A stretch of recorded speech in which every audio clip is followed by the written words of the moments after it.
Hello, I'm Debbie Kay, Vice President of the League of Women Voters of Portland. Welcome to our Voter Education Forum. The League of Women Voters is a nonpartisan organization that works to help citizens make informed choices. We do not endorse any candidate or any party, but rather we give voters the information they need to make good selections of candidates and decide about ballot measures. Membership information is on the back table, also on our website, lwvpdx.org, along with other voter resources both on the table and at the website. We appreciate support from Metro East Community Media, Paloma Clothing, the Multnomah Bar Foundation, the Weiss Foundation, and the Carol and Velma Sailing Foundation. Plus, we thank Multnomah County Government for the use of this boardroom. We are here on the occupied sacred lands and waters of the indigenous Chinookan people. We will never be as effective a steward as they, though we can certainly aspire to be so with everything that we do. If you have not yet registered to vote, the last day to do so is October 16th. Contact the County Elections Office or register online with the Oregon Secretary of State. Ballots will be mailed soon, beginning October 17th. Tonight, we have the two candidates running for Multnomah County Auditor, followed by discussions of Oregon Measure 102 on housing finance, Metro Measure 26-199 on affordable housing, and Oregon Measure 105 on Oregon as a sanctuary state. For the auditor race, we are delighted to partner with the City Club of Portland. Here is Julia Meyer, Executive Director of City Club. Good evening. Welcome. Thank you, Debbie.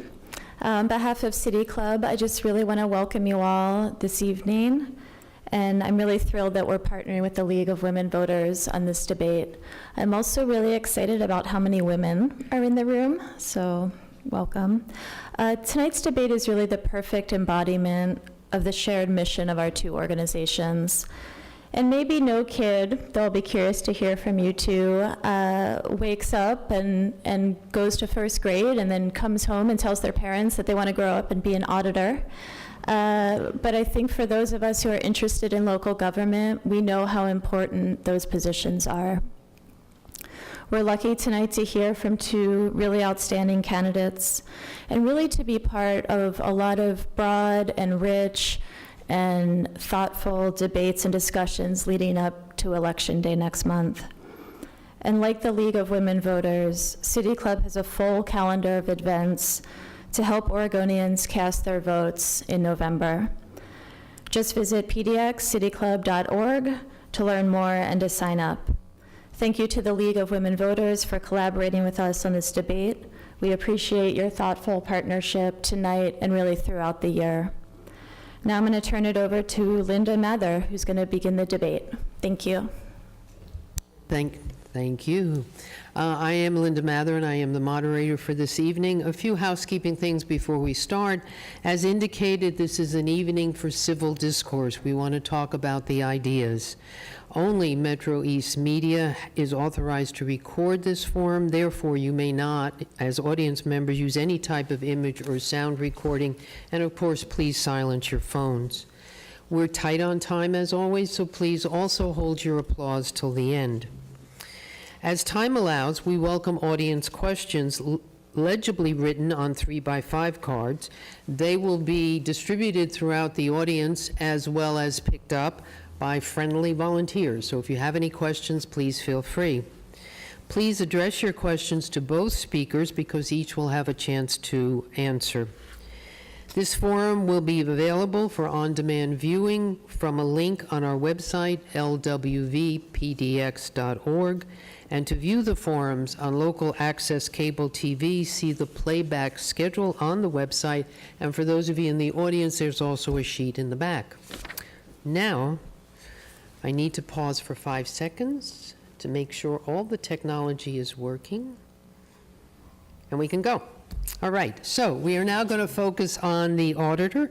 And to my left are the two candidates, Scott Learn and Jennifer McGurk. The candidates will have a 1 minute to respond to questions. They will also have 1 minute for opening and closing remarks. I will switch back and forth so that they each have a chance to answer first. We have timekeepers in the front. They will signal a 5-second warning and then a stop when your time has expired.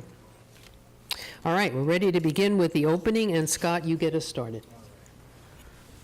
Good evening, everyone. I'm Scott Byrne, and I'm running for Multnomah County Auditor for 3 reasons. Hit the red button, sorry.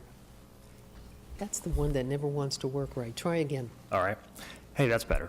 Good evening, everyone. My name is Scott Byrne, and I'm running for Multnomah County Auditor for 3 reasons. Number one is I really believe in the power of performance auditing. I've seen it firsthand where I'm an auditor at the state. I've worked on audits involving the welfare system, the foster care system, alternative schools, and now high poverty schools at Portland Public Schools. And those audits have made a significant difference. The second reason I'm running is for the last decade, the Multnomah County Audit Office is not focused on the services that matter most. That includes physical health care, mental health care, the jails, the DA's office, social services, and I want to change that. And the third and final reason is I believe I have the experience to make that change. In addition to my experience at the state, I was a financial auditor at Price Waterhouse in San Francisco, and I've been was a reporter for 23 years, including 17 in this county. Thank you for coming. I appreciate the opportunity to talk with you. And Jennifer, your opening? Thank you. Is mine on? Okay. I'm not a microphone expert. My name is Jennifer McGuirk, and I'm running for Multnomah County Auditor. I really appreciate all of you coming out tonight to learn about this important role. I'm running to continue our office's tradition of supporting accountable, transparent government and to bring a new needed focus on equity and community engagement in the auditor's work.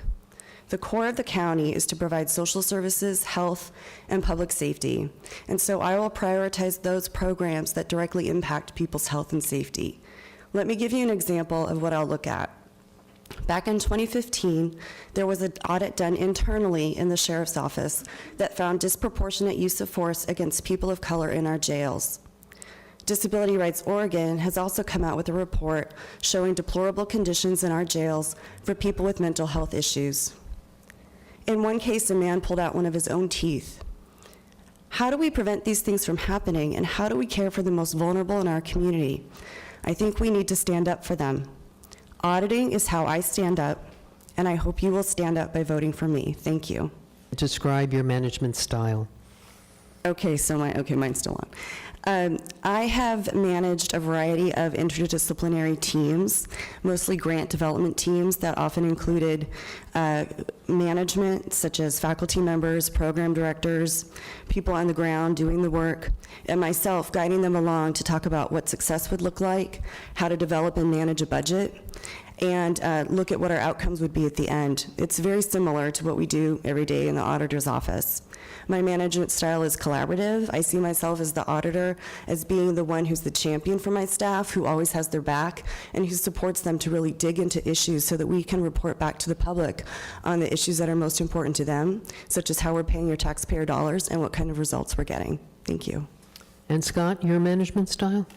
Thank you. Yes, my main management experience has come in the audits division at Secretary of State's office. I've been promoted twice, and I'm now leading the largest audit team in the office. We're auditing Portland Public Schools and the Oregon Department of Education. So I think that shows some confidence in my management skill. My management style, I really emphasize collegiality. I believe very strongly that everyone on the team, no matter their level of experience, has great ideas to contribute. I really want to listen a lot more than I talk, and I do that, and I think we come up with a lot better audits and a lot better teams that way. Thank you. Scott, what are your top priorities for areas that should be audited? Are these in or missing from the county's current audit plan? So in a broad sense, my 3 top priorities are mental health, because it ties to so many of our problems, mental health care, availability of it. The second is just the justice system broadly. Multnomah County is the largest provider of justice system services, and then housing and homelessness. So within that, I have specific ideas I'd like to tackle first in all of those areas. Just for example, for mental health, I would like to explore the mental health services that the county provides in the schools. I've heard a lot of concerns from teachers about the level of access to those services. I think there's some bureaucratic obstacles. And I think that'll also get us out into the schools, including in East County, so we can really see some of the trends that are happening. Schools are a wonderful place to see what's happening in society. And Jennifer, your top priorities? Sure. So when I launched my campaign in July of 2017, I did so with 3 audit priorities that have been consistent throughout that time. First, as I described in my opening remarks, I'm concerned about conditions in our jails, and I'd like to look at the conditions going on there. This would be the first of a series of audits to look at our justice system. Secondly, I'd like to look at what's going on with housing and homeless services from the perspective of those who are trying to access services. We're spending more than $50 million on this each year. We need to know what kind of outcomes we're getting for our money. And third, I'd like to look at what's going on in our adult care homes for seniors and people with disabilities. We've heard reports that the state database of conditions in those homes has left out a lot of big problems. We should know what's going on in them. There's over 600 that contract with the county, and I'd like to look into that as well. Okay, both of you have plans, and things happen. What would cause you to change your audit schedule of priorities? Jennifer, start us. I don't know that I would change my priorities. I've left room in there to include new ideas that I hear from the community. Right now, the top issues I'm hearing about are related to housing and homelessness, but I've also heard about people's concerns about how the opioid epidemic is affecting pressure on county services, so that could be an area to look at. When pressing issues come up, we also have other avenues for looking into them, such as doing complaint-driven investigations, and also me making sure that I know what's going on in the county so that I can talk with the leadership, the county commissioners, and make sure they're looking into issues quickly. I'll do that by having an organizational ombudsman who will be another avenue for employees to report concerns about issues going on in our county, such as what was happening in the Unity Center, and also to report discrimination and harassment they're facing so that we can do quick investigations into those issues and not disrupt our audit schedule. And Scott? Yeah, 2 things. One is I want to be careful. I'd be coming in as an outsider, and I want to hear what the staff of the county audit office have to say. I want to hear what their priorities are. I want to hear their arguments for it, and I want to make sure that we're going after the best audit that's out there. The second thing is I think the auditor needs to be much more of a troubleshooter, and I think that's a duty that I can take on well, given my experience as a reporter. For example, when the Unity Emergency Psychiatric Center had a lot of problems, the whistleblower was reporting that to the auditor, and as far as I know, the auditor didn't follow up on that or do anything about it. That's going to change if I'm elected. I think the auditor has responsibility, especially when something is as critical to life and safety, to follow up on that and make sure policies are being followed. I think if he had done that, it could have averted a lot of the problems there. I think he would have identified that some of the problems Multnomah County was hearing about and thinking they didn't have jurisdiction over should be reported to the state, and that would have cut off a lot of problems at the pass. Thank you. And before we continue, audience, I remind you that you are free to turn in some questions if you would like to do so. You're not supposed to just sit there. Any rate, okay, Scott, do you consider the county's current financial controls adequate and cost-effective? Well, I don't know in detail. I have to say I'm impressed by their budget. The county budget, unlike a lot of budgets that I've looked at both the state and on my current audit, details performance standards for each program and says whether or not they've met them. That's an impressive attribute in their budget, and that's a good control. I really like that. It's a $2 billion enterprise, so I think there's potentially lots of savings there. The place I'd look first for that is in the contracting that the county does. A lot of the county services are provided with contractors. The audit office has done a lot of work on that, but has had trouble gaining traction on improving contract services, and I want to take a run at that perhaps first with addiction services. Jennifer? From what I've seen in our audits, there's always room for improving financial controls, but by and large, our line staff and management try really hard to make sure they have good processes and procedures to keep people, for example, who are putting new employees into the system and making sure they can't also create fictitious employees. They've got some good controls for that kind of thing. One issue that we're up against, though, is that the county is transitioning to a new enterprise resource system, which is called Workday, and that will essentially change the way we do all of our financial systems, all of our human resources. It touches contracting, it touches purchasing. So I think it's really important that we stay on top of that as we're going through this transition to make sure that we have good financial controls going forward. People in my office have been serving as liaisons to all of the various committees that are working on the Workday implementation to make sure we can stay on top of the work they're doing so that the people's money is always safe and being stewarded appropriately. Okay, Jennifer, what are some of the major risks facing the county? How would you structure an audit to determine whether county departments are adequately addressing those risks? Interestingly, we actually have an audit going on right now of our risk fund and how risk management happens at the county. I'm not working on that audit, but the two individuals who are include a CPA and a certified fraud examiner. So I feel we're in good hands for looking at those kinds of issues. The county has not done a good job historically of looking at risk as something that touches every part of the county. Things have been very siloed. I think as we're doing our audits, we need to look across the board and see where departments should be working together. The risks that affect the health department are often very similar to those that affect our social services programs and so forth.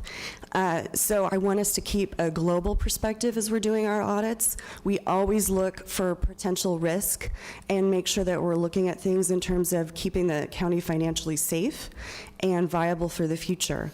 Our county commission has done a good job historically in making sure that we have adequate reserves, but as we're facing pressures coming down from the federal government, that's something we'll need to keep a close eye on. And Scott? Yeah, I think the primary risk that the county faces, it's our social safety net, and I think that when the programs don't work well, don't perform well, which we're performance auditors, that's what we're trained to look for, that is really leaving a lot of services, access to services on the table, and a lot of people without help. That's the main thing I want to look at, is look at the services that the county provides to vulnerable people, whether it's in the justice system, the healthcare system, or social services. And I know that if we look at them in depth as performance auditors, we're going to find problems that can be solved, and we're going to improve those services dramatically. That's happened at the state, and I'm very confident it will happen at the county as well if we get down on the ground level. So the risk is not performing as well as in critical programs could. And Scott, if you would start us on, how do you decide what aspects to address when designing an audit? Well, let's just take an example, I guess.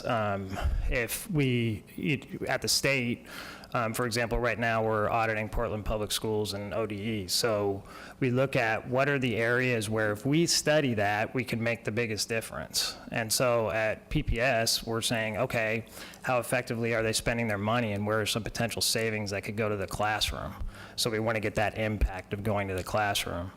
Then we're also looking at how they're serving students in high poverty schools and historically underserved students, because that's where they've had the biggest problem with performance. So it's kind of looking at where are they having their biggest challenges. Let's go straight at that and see what we can do to improve it. Jennifer? When we scope our audits, I always want us to be looking at what is the outcome we want for people? How are the vulnerable people this program is supposed to serve being affected by it? So that goes to the statement I said at the beginning, where I really want to work on how programs are affecting people's health and safety. When we scope an audit, we really want to look carefully at not just outcomes, but the procedures and processes that are happening. And the best way to do this is to talk to people who are on the receiving end of services, as well as the line staff, and to look to best practices that could be here in the county or elsewhere, and see where we're measuring up and where we're not. Then we try to make recommendations that can be implemented feasibly and that will lead to really progressive, positive change, not just for the people receiving services, but kind of across the county to make sure that our taxpayer dollars are being spent in an effective way. I think this question is a bit of a follow-up, but let's try it, Jennifer. Does an auditor have a role in solving social problems, such as homelessness or diversity? I think our biggest role is in pointing out and naming where things are going wrong.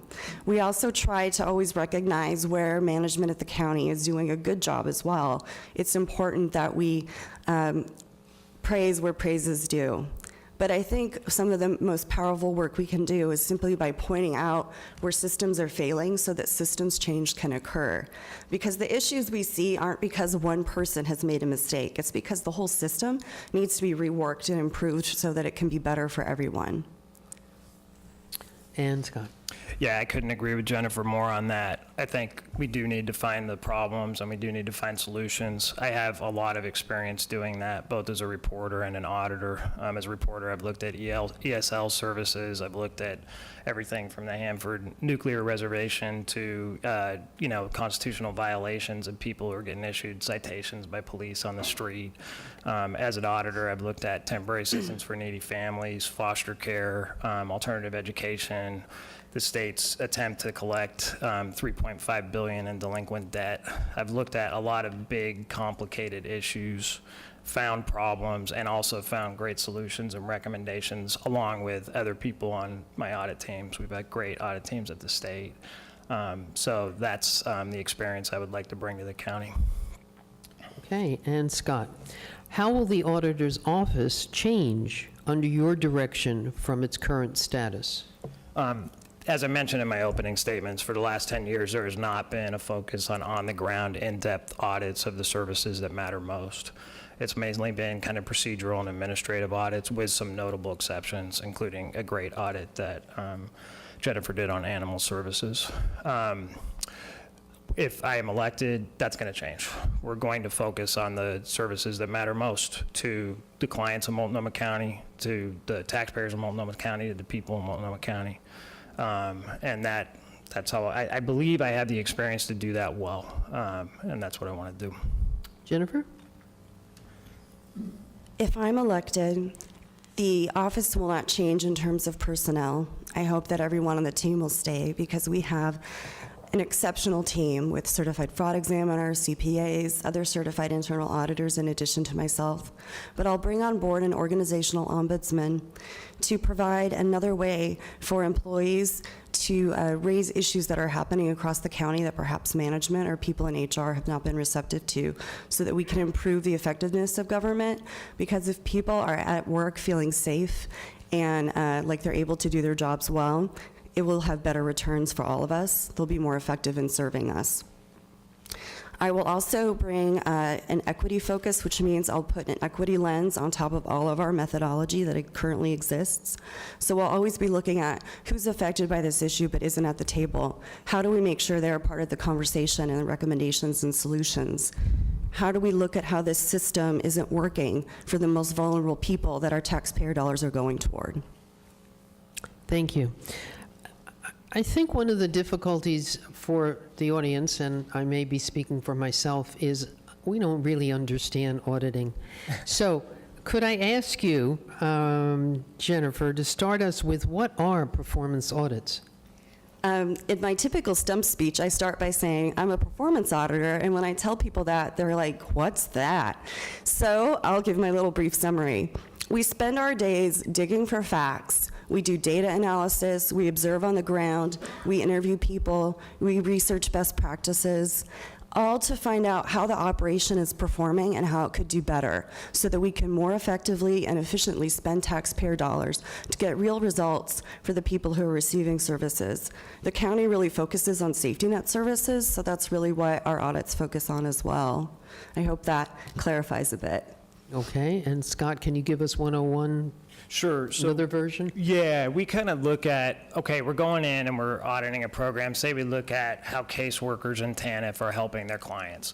We say, what's supposed to happen? What's supposed to happen is they're supposed to build really detailed job and development plans for them. What's actually happening? They're not doing much of that, if any at all. They're having one-word plans that say, or 3 words, get a job, and that's it. We then ask, okay, we found out what's supposed to happen, what's actually happening. Well, why is what's supposed to be happening not happening? Well, the caseloads are ridiculously high. There's been cuts in funding for mental health care and physical health care, et cetera, et cetera. There's also some bureaucratic obstacles to the caseworkers getting to the people who they need to serve. And then why does it matter? Well, in the case of TANF, it's because we have some of the most vulnerable people in the state who aren't getting services they need that would, dramatically help them improve, and this program is supposed to provide. So that's what we do. We find problems, and we also find why those problems are happening so we can make concrete recommendations to solve them. And I think the other thing that we are all impressed with is we have 2 very strong candidates, and we're having troubles. I usually don't like this question, but Scott, what is the difference between you and Jennifer? I think to me, the reason I ran is because I do feel that I'm kind of well built for this job, given my experience as a reporter, as an auditor, as a financial auditor in the past, given my connections in the community as a reporter that I've developed and familiarity with the county, and the ability to just source well and talk with people and listen well and dig and find out what the biggest problems are and how they can how we can tackle them. So that's why I'm running, because I think my qualifications suit me well for the job, and I'm eager to get started doing that. And Jennifer? I think the difference is I already work at the county. I already understand the county. I already have the trust of employees at the county. AFSCME Local 88, which represents the majority of the county employees, have endorsed me. I'm also a very exceptional auditor, and like Scott, have won national awards for my work. This isn't just about being a good auditor. This is about being a leader and being willing to step out and say, these are the issues we need to look at. I was the person who really brought the concept of equity into this race. And when Scott told me he was going to run, he told me he really liked my agenda and my vision. So I think I've been leading since I entered, and I hope that you will support me, because I want to serve you. I want to make sure we do audits that really impact people's lives. I have a passion for auditing that I don't think any other candidate has matched in this race. And Jennifer, what does it take to audit in a place that can be adversarial, such as the sheriff's office? I think it takes a few things. One, you really need to know your stuff. So before we go into the sheriff's office, I'm going to make sure we've gotten some really good training in auditing that area, as well as sort of training that some of the sheriff's deputies go through. I think it also takes having a really strong backbone and knowing that you're looking for facts, you're digging in, and nothing will dissuade you from that. It also takes partnership. Acknowledging the progress that our sheriff has made since the prior sheriff's administration to really strengthen that internal culture and really try to look at how we can improve conditions in our jails. I think you have to acknowledge the progress that's been made and really talk about how auditing and showing where progress still needs to happen is beneficial to the sheriff, because we also will talk about the progress that's occurred under his watch. And Scott? Can you repeat the question again? Sure, if I can find it. What does it take to audit in a place that can be adversarial, such as the sheriff's office? Yeah, I've had some experience with adversarial agencies. The Department of Human Services is pretty tired of getting audited by us, and they come at us pretty hard with findings. So we've got to be really, really solid and ready to kind of, be emphatic and say, no, this is what we believe. We're independent auditors, so we can't let ourselves get pushed around by agency folks or politicians. Also, as a reporter for 23 years, I had a lot of people, in my face trying to dissuade me from writing tough stories. So I'm pretty used to handling that. As Jennifer mentioned, I think we can avoid a lot of that by informing people along the way, informing our entities of what we're finding and the solutions that we see, And also letting them know in no uncertain terms that the reason we're auditing them is that their service is incredibly important. Everybody's going to have problems that we find. We rarely go into a place and find no problems. So we're just saying, look, we are trying to improve a critical service. Okay, we turn now to the closings, and Scott, you'll start us off, please. Thank you very much. I want to close with 3 promises. Promise 1, if I'm elected, the county auditor will return to focusing on the services that matter most. We will dig deep to improve those services regardless of opposition. Promise 2, I will bring an independent outside perspective to the job. Our office will be the eyes and ears of the public, taxpayers and county clients. We will be impatient with business as usual. And promise number 3, I will be devoted to the job. I'm 55 years old now, and I have a long track record, but the skill I value most is the ability to listen to others, whether it's insiders, outsiders, critics, or advocates, who have great ideas about improving government. I promise to bring that devotion to the job every day. So thanks so much to all of you for coming, and thanks to the League and the City Club for having us. If you have any tips, please give me an email or a call, and also please vote for me. Thanks. Jennifer? I want to thank you all again for spending some of your evening here to learn and talk about auditing. I want to thank the City Club and the League for sponsoring this event. One of the rare treats of having a competitive race is that we get to talk with people about auditing and make sure people know that they have an elected auditor. If you vote for me, please know that this will not be the last conversation I have with you. I've been holding coffees around the county. This Saturday I'll be in Rockwood, and I will continue to do that if elected, because I want you to know that you can hold me accountable, that I will always follow the facts and report back to you on what's happening, and that I want your ideas and to have you be a part of the conversation so that you can work with me to create the change we need in our government. I appreciate your consideration, and I hope you all will vote. Thank you. And thank both of you. And thanks also to the City Club for partnering with us, for Metro East Community Media for recording, and for all the volunteers helping behind the scenes. Please check our website, lwvpdx.org, to view all our forums and for TV replay information. For more information, pick up our nonpartisan voters guide at your local public library, at New Seasons Market or Meals on Wheels Dining Center, and in the back of the room for people who are in the room. Also, you can go to vote411.org to see how your ballot might look.